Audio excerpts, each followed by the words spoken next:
स्वस्थ भारत के जीवंत कार्यक्रम में आप सभी का बहुत बहुत स्वागत है। नमस्कार। ठंड का प्रकोप जारी है और एक और कोविड महामारी है। दोनों से हम लगातार अभी जूझ रहे हैं, लेकिन अगर हम लापरवाही बरतते हैं और अपना ध्यान नहीं रखते हैं तो ठंड के चलते बहुत सारी जो शारीरिक समस्याएं हैं वो सामने आने लगती हैं। और इधर एक और जो कोविड महामारी से जो हमारी लड़ाई है उसके लिए भी हमें सावधान रहना बहुत ज़रूरी है। कई बार से हम लगातार बताते आ रहे हैं कि जो गाइडलाइंस हमें दिए गए हैं, जो दिशा निर्देश है, उनका पालन करेंगे तो ये जो तीसरी लहर अभी हमारे सामने आई है और ये बहुत तेज़ी से इसका जो प्रकोप है वो बढ़ रहा है, बहुत तेज़ी से लोग इससे ग्रसित भी हो रहे हैं, इससे हम बच पाएंगे। ठंड के मौसम में शरीर का जो हर अंग है वो प्रभावित होता है, लेकिन आज हम विशेष रूप से बात करेंगे कि हमारे हृदय में ठंड के मौसम में किस किस तरह की परेशानियां हो सकती हैं अगर हम खासा ख्याल ना रखें, अपने स्वास्थ्य का, अपने हृदय का पूरी तरह से ध्यान ना रखें। और आपको बता दें कि तमाम जो महत्वपूर्ण जानकारियां हैं इससे लेकर हमारे साथ हमारे स्टूडियो में आज मौजूद हैं प्रख्यात हृदय रोग के सर्जन हैं डॉक्टर अंशुल कुमार, जो कि रिम्स में कार्यरत है और सह प्राध्यापक के रूप में रिम्स में आप काम कर रहे हैं। डॉक्टर साहब, बहुत बहुत स्वागत है हमारे कार्यक्रम में। नमस्कार। डॉक्टर साहब, ये जो मौसम है ठंड का है और दूसरी तरफ ये जो कोरोना की लड़ाई है, ये महामारी है, हम लोगों भी आपस में बैठे हुए हैं, मास्क लगाकर बात कर रहे हैं। इससे साफ जाहिर है कि सावधानी अभी कितनी ज़रूरी है। आज सर आप आए हैं तो बहुत सारी आपसे बातें करेंगे कि कोरोना के समय में किस किस तरह की परेशानी हार्ट में या हृदय में हो सकती है, या कोरोना से जो लोग जूझ चुके हैं, जो लोग ठीक हो चुके हैं, उनके अंदर और किस किस तरह की समस्याएं देखी जा रही हैं। क्या एक बार कोरोना हो गया तो फिर से हो सकता है या नहीं हो सकता है, जो वैक्सीनेशन है उसकी क्या भूमिका है, बहुत सारी बातें हैं जिसके बारे में आज हम आपसे चर्चा करेंगे। लेकिन चूंकि ठंड का जो है ये इधर कुछ दिनों से बहुत ज़्यादा ठंड है और लगातार जो तापमान है उसमें गिरावट आ रही है, तो ऐसे में हृदय रोग संबंधी कौन कौन सी परेशानियां या तो नया रूप ले सकते हैं या फिर जो है ऑलरेडी जिनको वो समस्या और कितना भयानक रूप ले सकता है। जी, बहुत अच्छा प्रश्न पूछा आपने। एक तो जैसा आपने सही कहा कि कोविड पीरियड चल रहा है, कोविड संक्रमण की तीसरी लहर चल रही है, अभी ठंड भी काफ़ी है और जो हृदय रोग से संबंधित जो भी पेशेंट्स हैं जिनको हृदय की बीमारियां हैं, उनको इस मौसम में और इस कोविड काल में अपने को ध्यान रखने की बहुत ज़रूरत है। इस मौसम में जो मुख्यतः हार्ट की बीमारियाँ हम देखते हैं या मरीजों में हो सकती हैं जो पहले से हार्ट की बीमारी से ग्रसित हैं, वो है अचानक से सीने में दर्द या हार्ट अटैक। दूसरा है कि जो पेशेंट्स पहले से दवाइयाँ ले रहे हैं, कभी कभी इस मौसम में कोविड की वजह से नहीं ले पाते हैं या कोविड का इन्फेक्शन हो गया तो जो पहले से हार्ट की बीमारी है वो बढ़ जाती है, तो उसका समुचित इलाज और समुचित उसका फॉलोअप जो है एक हॉस्पिटल में। और तीसरा जो आपने प्रमुख बोला, वैक्सीनेशन। और इस पीरियड में जो वैक्सीनेशन है, जो जिन्होंने वैक्सीनेशन ले लिया है या एक ही डोज लिया है या 2 डोज ले लिया है, उनको क्या क्या सावधानी बरतनी है, ये सभी मुख्यतः इंपॉर्टेंट बातें हैं जो बिल्कुल आज हम लोग चर्चा करेंगे इसके बारे में।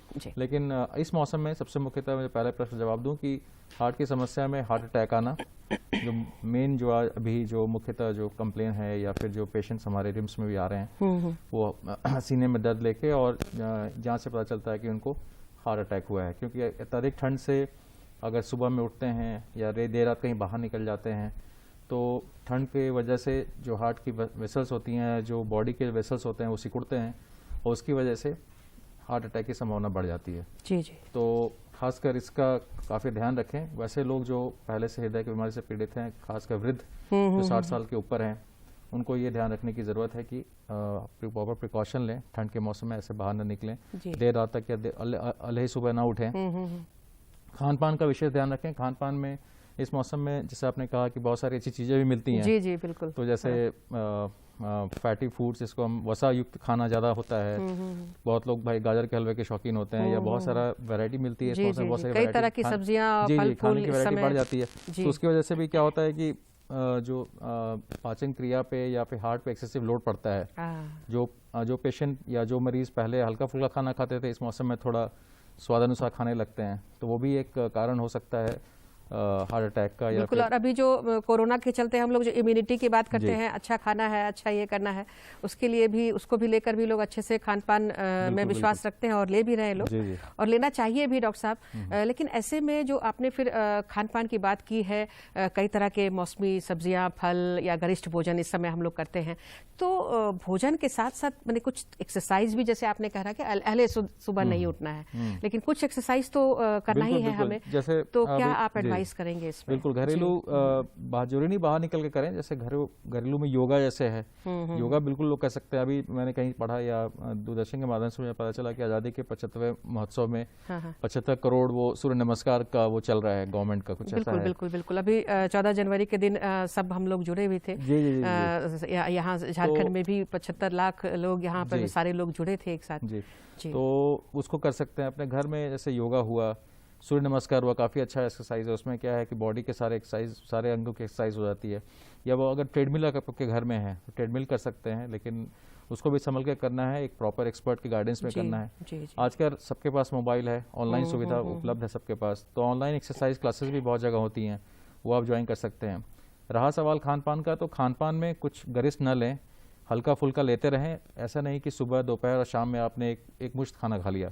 थोड़े थोड़े अंतराल पे, 2-3 घंटे के अंतराल पे आप हल्का फुल्का जी, भोजन जी, लेते रहें। जी। स्वाद अनुसार भी ले सकते हैं, उसमें कोई दिक्कत नहीं है। अमूमन ऐसे मरीज डायबिटीज से भी पीड़ित होते हैं, तो उनको पहले से पता होता है उनको क्या खाना है, क्या नहीं खाना है, और शुगर लेवल अपना रेगुलर जांच करते रहें। उसके हिसाब से अगर इंसुलिन पे हैं तो इंसुलिन लें, और अगर ओरल हाइपोग्लाइसेमिक एजेंट जिसको हम कहते हैं कि शुगर कम करने वाली दवाइयों पर अगर हैं, इंसुलिन को छोड़ दें, अगर मुंह से लेने वाली दवाइयों पर हैं तो प्रॉपर डोज लें। और सबसे इंपॉर्टेंट है कि शुगर का कंट्रोल रखें अगर डायबिटिक पेशेंट हैं तो।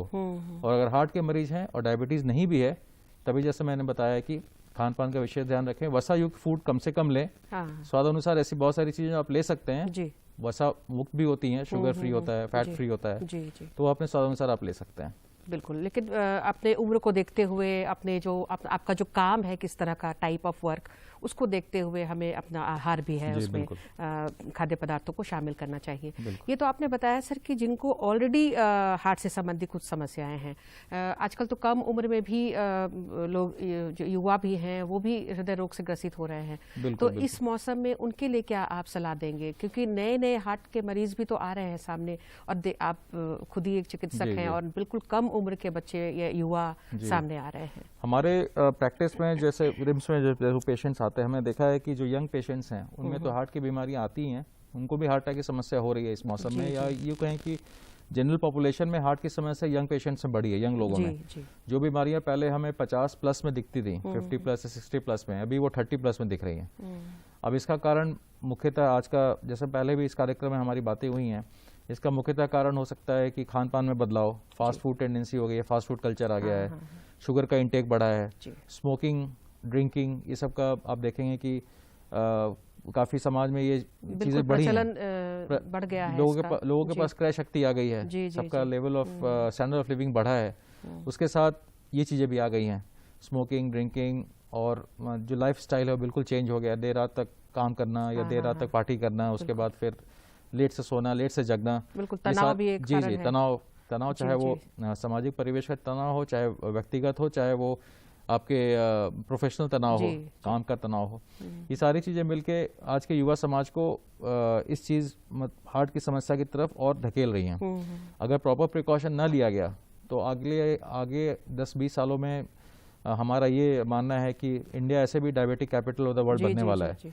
और अगर युवा इस चीज में फंसेंगे तो जो हमारा प्रोडक्टिव पॉपुलेशन है अगले 10-15 सालों में काफी वो उस पर बुरा असर पड़ेगा, और ओवरऑल जो हमारा विकास की गति है वो भी कम होगी। बिल्कुल, आने वाली जो नस्लें हैं वो बिल्कुल स्वास्थ्य की दृष्टि से कमजोर होंगी। बिल्कुल आपने सही कहा। जैसे अभी के टाइम में आप देख रहे हैं कि 2 साल से लॉकडाउन, एक तरह से कह सकते हैं कि बच्चे हमारे घर में ही हैं। अगर बच्चों की बात करें, बिल्कुल जो नॉर्मल लाइफ हमारा है वो डिस्टर्ब हो गया है। बच्चे सारे घर पे हैं। अब उन 2 सालों में उनको क्या लगेगा, घर का आराम है, घर पे खान पान है, एक्सरसाइज कम हो गई है। जो बच्चे पहले खेल के मैदान में जाते थे, खेलते थे, अब वो घर में बैठे रहते हैं। तो एक जो मेंटल एटीट्यूड है वो बन गया है घर में रहने का। अभी कुछ दिनों पहले मैं अखबार में ही पढ़ रहा था कि एकेडमिक्स के साथ साथ जो फिजिकल एक्टिविटी है बच्चों की वो भी हैम्पर हुई है। तो काफ़ी वक्त लगेगा इससे बाहर निकलने में, लेकिन हाँ, अपने प्रयास से हम लोग घर पे भी रह के अच्छी आते हैं फॉलो कर सकते हैं। बिल्कुल जी। बिल्कुल, जिस तरह से खान पान पे ध्यान दे रहे हैं उसी तरह से शारीरिक जो गतिविधियां हैं, एक्टिविटीज किसी तरह से होती रहनी चाहिए, एक मूवमेंट होती रहनी चाहिए। और ये जो गलत आदतें हैं, नशा की जो गिरफ्त में आ रहे हैं युवा, इससे बचना बहुत जरूरी है। बिल्कुल। क्योंकि इससे पूरे शरीर में ही इसका बुरा असर जी, जी, पड़ता है। बिल्कुल, और बिल्कुल। खास कर चूंकि आज हम हृदय की बात कर रहे हैं तो इसके चलते कम उम्र में ही हार्ट अटैक जैसी जो गंभीर समस्याएं हैं वो सामने आती जी। है। जिनको कोरोना हो चुका है सर, जो पिछले 2 लहरें हमने पार की है और इस समय फिर अभी तीसरी लहर ओमिक्रॉन के रूप में हमारे सामने है, तो इसका कोविड का असर हमारे हृदय पर पड़ता है क्या? जी बिल्कुल बिल्कुल, बिल्कुल इसका इफेक्ट है, डॉक्यूमेंटेड इफेक्ट है। विभिन्न अध्ययन में ये भी पता चला है कि कोविड एक्चुअली ब्लड वेसल्स, जो रक्त की धमनी होती है, उसको इफेक्ट करता है। उसमें क्या होता है कि क्लॉट बनने की टेंडेंसी बढ़ाता है। जो धमनियाँ पहले से रोग ग्रसित हैं, जैसे हार्ट के पेशेंट्स में पहले से धमनियाँ पतली होती हैं, या फिर उनमें पहले से क्लॉट, जिसको अपनी भाषा में कहते हैं खून का थक्का जमने का उनमें टेंडेंसी रहता है, कोविड के बाद देखा गया है कि वो टेंडेंसी और बढ़ जाता है। अच्छा। इसलिए कोविड जिन पेशेंट्स को हुआ है, हार्ट के पेशेंट्स को, उनको खास प्रिकॉशन रखने की ज़रूरत है। खान पान, एक्सरसाइज, दवाइयाँ टाइम पे, प्रॉपर फॉलोअप, ये चारों चीज़ें होनी चाहिए।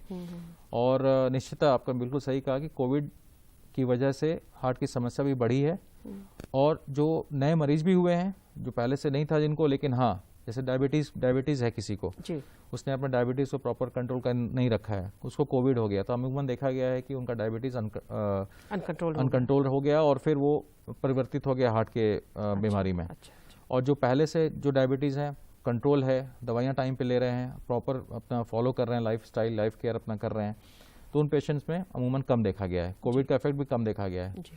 दूसरी बात बताना चाहता हूँ कि कोविड का जो मुख्यतः लक्षण पहले और दूसरे वेव में देखा गया कि लंग पे इफेक्ट ज़्यादा है, फेफड़ों पे ज़्यादा इफेक्ट है। इस वाले वेव में भी अभी हल्की सर्दी खांसी बुखार हो रहा है, उससे ज़्यादा इफेक्ट नहीं पड़ रहा है, लेकिन हाँ, कल को हो सकता है कि फर्दर अध्ययन पता चले तो इस वेरिएंट का भी हो सकता है कि बिल्कुल हर दिन तो कुछ ना कुछ इसमें चेंजेस आ रहे हैं, बदलाव आ ही रहे हैं जी। लेकिन पहले 2 वेव की बात करें तो फेफड़ों पे ज़्यादा इफेक्ट पड़ा था या पड़ रहा था, या हो सकता है कि इस वेव में भी पड़े।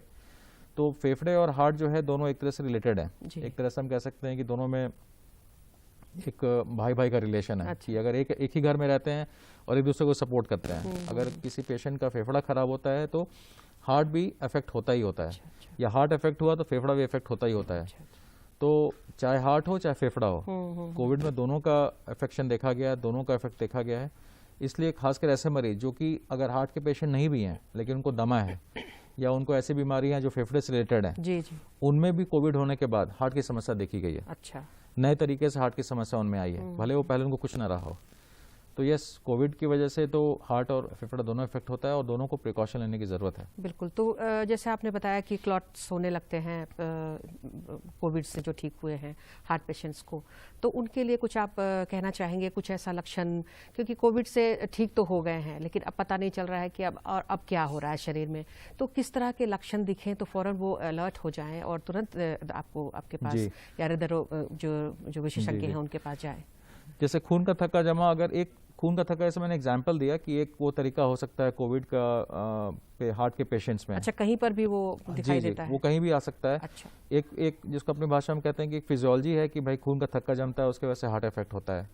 लेकिन अगर किसी पेशेंट को कोविड है या फिर कोविड पहले हुआ है और वो अगर हार्ट का पेशेंट है, चाहे उसको डायबिटीज हो, चाहे और कोई बीमारियां हो या चाहे ना हो, तो अगर ये लक्षण दिखते हैं, जैसे सीने में जलन हुआ या तेज दर्द हुआ, या फिर अगर आप खांसते खांसते आपको खून में, ये खांसी में अगर खून का थक्का आता है, या खून की उल्टी होती है, या सडन ऑनसेट, जैसे मैंने बताया कि आप खा रहे हैं उसी में आप बेहोशी आने लगी, या आप गिर गए, या आपको सर घूम रहा है, अगर आप एक्सरसाइज कर रहे हैं, बैठे हुए हैं, उसमें आपका सर घूम रहा है और पहले से पता है कि आपको कोविड हुआ है, तो ये सब लक्षण ऐसे हैं जिनमें तुरंत आपको चिकित्सीय परामर्श लेना चाहिए।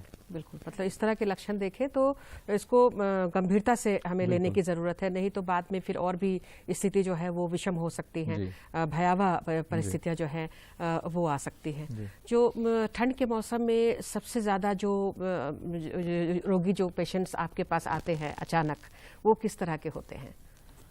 जी, मेन तो जैसे हार्ट की बात करें तो चेस्ट पेन के साथ ज़्यादा पेशेंट आते हैं जिनको सीने में दर्द हो गया, काम कर रहे हैं, घर पे बैठे हैं, पसीना हुआ, तेज दर्द हुआ, हाथ नहीं उठ रहा है, या किसी हाथ पाँव की कमजोरी हो गई, सडन ऑनसेट, एकाएक बैठे हुए हैं, एकाएक हाथ पाँव ढीला हो गया, या अगर फेफड़े के मरीज हैं जिनको पहले से दमे की शिकायत है, वो खून की उल्टी लेके आते हैं, अच्छा। या उसकी वजह से दम फूलना है, दम फूल रहा है, तो कभी कभी ऐसे पेशेंट्स हमारे पास जो आते हैं दम फूलना लेके आते हैं, तो उनमें हमें देखना होता है कि भाई ये कोविड की वजह से है, तो पहले कोविड टेस्ट कराते हैं। अगर कोविड टेस्ट पॉजिटिव है तब तो हम लोग उसके जो ट्रीटमेंट है उसको फॉलो करना है।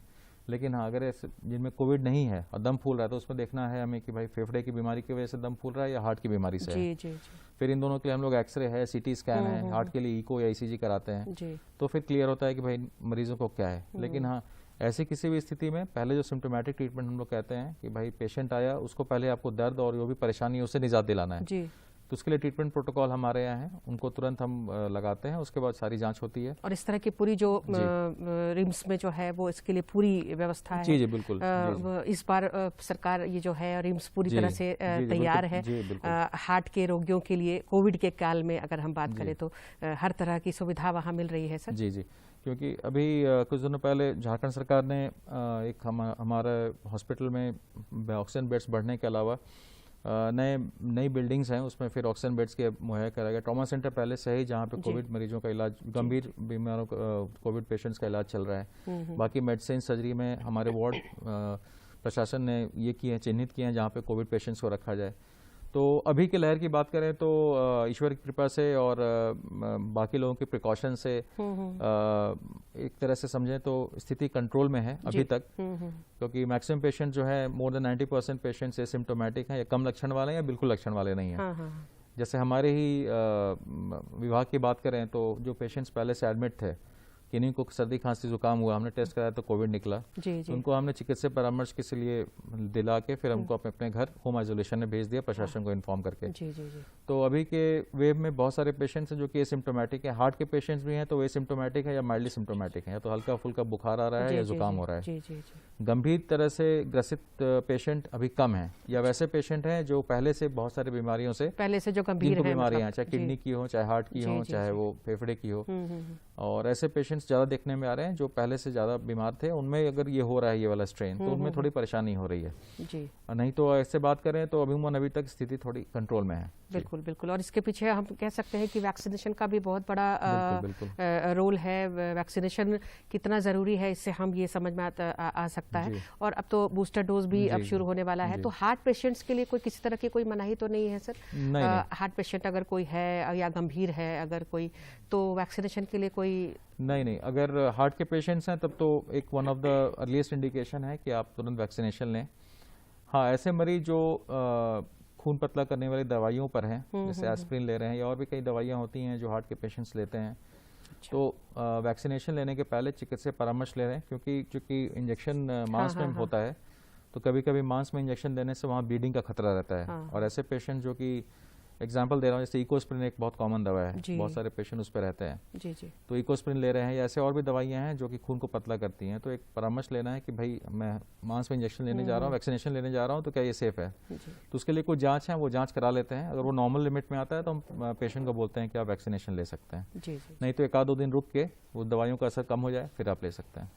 लेकिन हाँ, स्थिति चाहे जैसी भी हो, वैक्सीनेशन इज द बेस्ट। इसमें किसी तरह की कोई मनाही नहीं है। हार्ट की किसी भी तरह की अगर समस्या है तो भी डॉक्टर के परामर्श से आराम से आप वैक्सीनेशन ले सकते हैं। और वैक्सीनेशन का ये असर है कि हम आगे भी कोविड जैसी महामारी से सुरक्षित रह सकते हैं, क्योंकि ये तो लगातार अपना रूप बदलता जा रहा है और कुछ न कुछ सामने आ रहा है। और उससे बचने के लिए हमें अपनी ओर से भी तैयारियां जो है वो पूरी करनी चाहिए।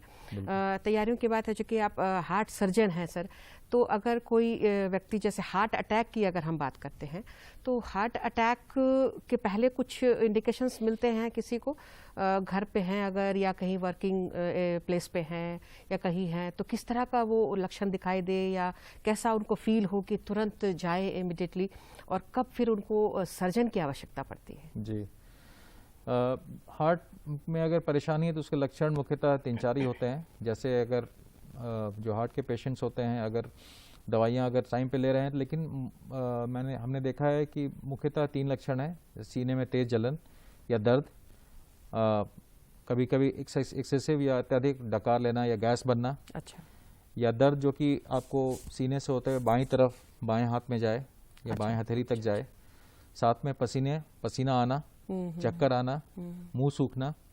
डायबिटिक पेशेंट्स में ये ज़्यादा देखा जाता है। या नॉर्मल पेशेंट जिनमें डायबिटीज़ नहीं है, उनको हार्ट की समस्या अगर होती है तो सीने में दर्द, पेट में जलन, सीने में जलन, और जैसा मैंने बताया दर्द का बाईं तरफ जाना और अत्यधिक पसीना होना, ये जो अमूमन देखने में आता है 80 से 90% पेशेंट में ऐसा देखने में आता है। बहुत सारे ऐसे पेशेंट, खासकर डायबिटिक पेशेंट्स, उनमें कभी कभी क्या होता है कि ये लक्षण इतने नहीं आते हैं। उनको हम लोग भाषा में साइलेंट एमआई कहते हैं। मतलब पता नहीं चला लेकिन हार्ट में ब्लड का जो सर्कुलेशन है वो कम हो गया। और ऐसे पेशेंट ज़्यादा खतरनाक होते हैं, क्योंकि रात में मान लीजिए सो रहे हैं और रात में ही उनको अटैक आया, पता नहीं चला, और सुबह पता चला कि उनकी मृत्यु हो गई। तो डायबिटिक पेशेंट्स को खासकर अपना ध्यान रखने की बहुत ज़रूरत है। हाँ, लेकिन अगर ऐसे जनरल पॉपुलेशन की बात करें तो मुख्यतः ये लक्षण होते हैं। और दूसरा है कि अगर ऐसे पेशेंट समय से हमारे पास अगर अस्पताल में आ जाते हैं तो हमारे पास एक वेल इक्विप्ड कार्डियोलॉजी डिपार्टमेंट है और हम लोग कार्डियक सर्जन्स हैं। तो कार्डियोलॉजी में उनका एवेल्युएशन करके ईसीजी करते हैं, तुरंत ईसीजी करके ईसीजी में देखते हैं कोई चेंज तो नहीं है। और अगर ज़रूरत पड़ी तो एंजियोग्राफी एक जांच होती है, कोरोनरी एंजियोग्राफी होती है। अब तो नई मशीनें हमारे यहाँ रिम्स में लग गई हैं, जिसकी वजह से वर्ल्ड क्लास मशीनें हैं और बहुत अच्छी टीम है जो इस काम को अच्छे से कर रही है। तो एंजियोग्राफी करके उसमें देखते हैं कि वहाँ पे हम स्टेंट डाल सकते हैं कि नहीं। स्टेंट मतलब एक मेटल, कह सकते हैं कि मेटल का पाइप होता है, जहाँ रुकावट है वहाँ डाल देना है ताकि वो ब्लड फ्लो होता रहे, ब्लॉकेज को हटा देना है। बहुत सारे ऐसे पेशेंट होते हैं जिनमें स्टेंट नहीं डाल सकते हैं या ज़्यादा ब्लॉकेज है जहाँ पे स्टेंट का उतना रोल नहीं है, तब ऐसे पेशेंट्स हमारे पास भेजे जाते हैं सर्जरी के लिए। तो हम लोग बाईपास सर्जरी करते हैं ऐसे पेशेंट्स के। वो जो नसें खराब है वहाँ पे नई नस लेके हम लोग नई नस लगाते हैं और उस पार्ट को बाईपास कर देते हैं। जिस तरह एग्जांपल देता हूँ, जैसे शहरों में रोड को, अंदर शहर में रोड ब्लॉक है तो ऐसे बाईपास है, outer ring road, inner ring road हुआ, तो मतलब बाईपास, मतलब आप बाईपास कर रहे हैं, दूसरा रास्ता निकाल रहे हैं, आप बाईपास कर रहे हैं रुकावट को, तो उसको हम लोग बाईपास सर्जरी करते हैं, अपनी भाषा में सीबीजी कहते हैं, कोरोनरी आर्टरी बाईपास ग्राफ्टिंग।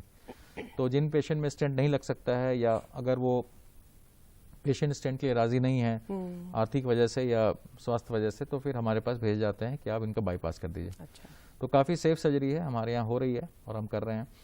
तो अमूमन हार्ट के पेशेंट्स को परेशान होने की ज़रूरत नहीं है। ऐसे कोई भी तकलीफ होने पर तुरंत रिम्स आए और उनका समुचित इलाज किया जाएगा। जी जी बिल्कुल। तो ये जो सर्जरी होती है, ये जैसे आपने कहा आर्थिक, तो ये क्या मतलब सर्जरी की भी अगर हम बात करें तो नहीं, सर्जरी में आर्थिक मैंने उस सेंस से बोला कि कभी कभी क्या होता है कि स्टेंट के मामले की बात करें। तो चूंकि हमारा सरकारी अस्पताल है तो बहुत सारी चीज़ें हमारे पास रहती हैं और बहुत सारी नहीं भी रहती हैं कभी कभार, या प्रोसेस में रहती हैं, मतलब हम खरीदने के प्रोसेस में रहते हैं। तो हम पेशेंट्स को ऑप्शन देते हैं कि भाई ये है, आपको क्या है, क्या करना है, क्या आपके लिए बेस्ट रहेगा और क्या आप सोचते हैं, क्योंकि हमारा फर्ज है कि पेशेंट को उनकी कंडीशन के बारे में और जो जो सुविधा हम दे सकते हैं उनको बताएं। बाकी फिर वो चॉइस करें कि उनके अनुसार उनका चॉइस जरूरी है, उनका कंसेंट जरूरी है कि वो क्या करवाना चाहते हैं। बहुत सारे हमारे मरीज होते हैं कि भाई वो बोलते हैं कि भाई हम यहाँ ना करा के कहीं और कराएंगे, जैसी इच्छा हो। तो इसलिए मैंने कहा आर्थिक, बिल्कुल, क्योंकि भाई उनका ऑप्शन होता है। सर्जरी में भी क्या मतलब बहुत ज्यादा सर्जरी में हमारे पास पूरी सुविधा उपलब्ध है और सर्जरी में ये इससे नहीं है कि, और दूसरा है कि हमारे यहाँ पीएमजे जो आयुष्मान भारत योजना चल रही है, मुख्यमंत्री गंभीर बीमारी योजना चल रही है, तो उसमें पेशेंट के ऊपर आर्थिक बोझ कुछ भी नहीं आता है। बिल्कुल, उसके तहत बहुत आसानी से हो जाता है। बिल्कुल, बिल्कुल। लेकिन लोग डरते हैं सर्जरी के नाम से सर, तो इसमें क्या बहुत समय लगता है या फिर क्या मतलब कितने सफलता की अगर हम बात करें? जी, सर्जरी तो रिस्क का प्रोसीजर है ही, इसमें कोई दो राय नहीं है। और लेकिन आज के टाइम में जहाँ पे चिकित्सीय उपकरण ज़्यादा उन्नत हो गए हैं और टेक्निक बढ़ गया है, टेक्निक अच्छी आ गई है, तो उसमें जो रिस्क है ओवरऑल कम हो गया है। जो पहले अगर हम बात करें कि 5% 10% रिस्क था, तो वो घट के अब 1 से 3% में आ गया है। मतलब 100 में से 98-99 मरीज अच्छे से घर जाएंगे, 1-2 में ही मुश्किल हो सकती है। तो काफ़ी सेफ है। लेकिन हाँ, थोड़ा चूँकि बड़ी सर्जरी है, मेजर सर्जरी है, ओपन हार्ट सर्जरी होती है, तो मरीज को रिक्यूपरेट करने में, वापस अपने लाइफ में आने में थोड़ा समय लग सकता है। अमूमन 3 महीने लग जाते हैं पेशेंट को अच्छे से वापस अपने सारे काम में आने के लिए। और हम भी एडवाइस करते हैं कि 3 महीने के पहले एक्टिविटीज़ कम रखें, क्योंकि हार्ट को इतना टाइम लगता है और सर्जरी के बाद उसको वापस अपने प्री ऑपरेटिव लेवल में आने में। तो सेफ है सर्जरी। और ऐसा नहीं है कि सभी को हम सर्जरी कर देते हैं, क्योंकि सर्जरी के पहले पेशेंट को अपनी भाषा में कहते हैं हम ऑप्टिमाइज करना होता है। जैसे कोई भी काम करने के पहले, सिर्फ स्टूडियो है तो भाई आपने तैयारी की, सब कुछ किया, तब हम इंटरव्यू दे रहे हैं। सेम सर्जरी में भी है कि भले आप पेशेंट को ऑप्टिमाइज करते हैं कि भाई उस सर्जरी के लायक बने जी ताकि रिस्क कम से कम हो, जी सारे उसके इन्वेस्टिगेशन नॉर्मल हो, तब उसको हम बोलते हैं कि भाई आप सर्जरी करा लीजिए, आपके लिए सेफ है। बिल्कुल, मतलब जी हर स्तर पर जांच करके, पड़ताल बिल्कुल। करके और सब कुछ जानकर, पेशेंट की हिस्ट्री जानकर ही सर्जरी की जो जी, है जी, वो बिल्कुल। प्रोसेस शुरू होती है। और जहां तक सफलता की बात है तो आजकल कई ऐसे एडवांस टेक्निक आ गए हैं और अब तो रिम्स में भी बहुत सारे सुविधाएं आ गई जी, हैं जी। और आप जैसे सफल चिकित्सक हैं हमारे रिम्स में, ये बहुत अच्छी बात है कि लोगों को बाहर नहीं जाना पड़ता है, जी। क्योंकि बहुत सारे रोगी जो हैं वो बाहर चले जाते हैं सर। जी। इसके लिए भी मैं आपसे ये पूछना चाह रही थी कि आप बताना चाहेंगे कि हमारे झारखंड की अगर हम बात करें तो कितनी फैसिलिटीज हैं अभी, कहाँ फैसिलिटीज हैं अगर हम हार्ट की बहुत इलाज की बात जी करें? बहुत अच्छा क्वेश्चन पूछा। इसमें जैसे अगर हम बात करें कार्डियक सर्जरी की, CTVS की, रिम्स की बात करें अगर सरकारी जी, संस्थान में, तो हमारा रिम्स जो है वो पूरे झारखंड प्रदेश का एकमात्र सरकारी संस्थान है जहाँ पे कार्डियक सर्जरी हो रही है। जैसे कुल मिला के राज्य में 5 या 7 मेडिकल कॉलेजेस हैं, तो उसमें हमारा ही कॉलेज है जहाँ पे इंस्टीट्यूट है जहाँ पे कार्डियक सर्जरी हो रही है। जी जी जी। और अगर अस्पताल की बात करें, मेडिकल कॉलेज छोड़ दें तो सदर उधर ये सब छोड़ दें तो सिर्फ हमारा ही सेंटर है सरकारी में। अच्छा और रांची में और भी सेंटर्स हैं प्राइवेट में हैं जो कि कार्डियक सर्जरी कर रहे हैं, लेकिन सरकारी में हम अकेले हैं। तो ये अभी हमने ये सर्जरी रेगुलर शुरू की है 2019 से। अच्छा। तो हमें 2-3 साल हुए हैं ये कार्य करते हुए। तो अगर हम देखें तो बाकी देश से तुलना करें, खासकर साउथ से या फिर मुंबई से, मतलब वेस्ट ईस्टर्न इंडिया और सदर्न इंडिया की बात करें तो ईस्टर्न इंडिया में हमारा जो प्रदेश है वो भी बहुत पीछे है जी। लेकिन हाँ, मुझे इस बात का पूरा विश्वास है कि जहाँ पे जीरो था, अब कम से कम हम बहुत सारे ऐसे मरीजों को ये सुविधा उपलब्ध करा दे रहे हैं जो पहले सर्जरी के बारे में सोच नहीं सकते थे। बिल्कुल बिल्कुल। एक आम हमारे पास अभी मैक्सिमम पेशेंट जो है, चाहे मुख्यमंत्री गंभीर बीमारी योजना वाले हों चाहे आयुष्मान वाले हों, एक आपको एग्जांपल देता हूं कि भाई एक किसान या एक मजदूर, एक रिक्शा चलाने वाला, वो भी अपना कार्डियक सर्जरी अब करवा सकता है आयुष्मान में या फिर मुख्यमंत्री गंभीर बीमारी योजना में, जो पहले सोच ही नहीं सकता था। जिसको अब रांची के बारे में आइडिया नहीं है, झारखंड के बारे में आइडिया नहीं है, वो कहाँ दिल्ली या मुंबई जाएगा। बिल्कुल वैसा पॉसिबल ही नहीं था, लेकिन अभी हमारे यहाँ रिम्स में ये सुविधा उपलब्ध है और हमें लगता है कि जैसे जैसे हम काम आगे बढ़ाएंगे और ऑनेस्टली स्पीकिंग, ईमानदारी से बात करें तो अभी भी जो हमारे सोसाइटी के जो ज़्यादा संभ्रांत लोग हैं या फिर कहें कि आर्थिक रूप से ज़्यादा वो मजबूत लोग हैं, वो अभी भी बाहर जाते हैं, इसमें कोई दो राय नहीं है। और ठीक है, उनका चॉइस है, उनकी अपनी चॉइस है। जी, लेकिन ये बहुत खुशी की बात है कि आप जैसे चिकित्सक हैं अब हमारे पास में, और रिम्स जैसे संस्थान हैं और कई इस तरह के मेडिकल संस्थान हैं जहां पर अब हार्ट से संबंधित जो सारी सुविधाएं हैं, इलाज की, जांच की, इलाज की, दवाओं की, सारी चीजें अब उपलब्ध हैं। तो ये बहुत ही खुशी की बात है और इस कोविड काल में आप लोग अपनी सेवाएं दे रहे हैं। नए साल में एक बार फिर से बहुत सारी शुभकामना आपको, आपकी पूरी टीम को, कि और भी बेहतर से बेहतर आप करें। तो सर अब समय इजाजत नहीं दे रहा है हमें कि और आपसे सवाल करें, समय बस देखते देखते निकल गया हमारा। तो सर आप आए और अपना बहुमूल्य समय दिया, महत्वपूर्ण जानकारियां दी, इसके लिए आपका बहुत बहुत धन्यवाद। नमस्कार। और आप सभी दर्शकों को भी बहुत बहुत धन्यवाद। नमस्कार।